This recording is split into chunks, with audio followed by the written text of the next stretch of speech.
کہنے لگے آپ ہمارے ساتھ آپ ہمیں ووٹ دیں. میں نے کہا کس چیز کو ووٹ دوں؟ کہ وہ جو آپ نے کل تقریر کی تھی ہم تو اسی بات کرتے ہیں. میں نے کہا کچھ تفصیل تو بتاؤ نا، تم نے لکھا کیا ہے؟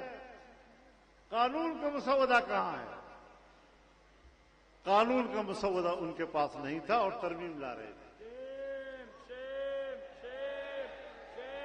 ایسی دنیا آپ نے کہیں نہیں دیکھی ہوگی کہ جن کے پاس سرے سے مسودہ نہیں تھا، آخر ہم نے دباؤ ڈالا اور پھر آدھی رات میں ایک کالی تھیلی کے اندر ایک کالا مسودہ ہمارے پاس پہنچ گیا، اور جب ہم نے اس کو لفافے سے نکالا، اس کا مطالعہ کیا، تو وہ آئین کو بھی تباہ کر رہا تھا، تو آپ کے انسانی حقوق کا خاتمہ کر رہا تھا، پاکستان کے عوام کے بنیادی حقوق کی اس میں نفی ہو رہی تھی، اس میں عدالتوں کی تباہی تھی، اس میں فوج کی تباہی تھی، اس میں انصاف کی تباہی تھی، اس میں عوام کی تباہی تھی.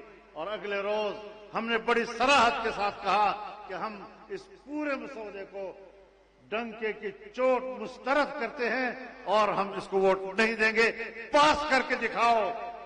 الحمدللہ وہ پاس نہیں کر سکے.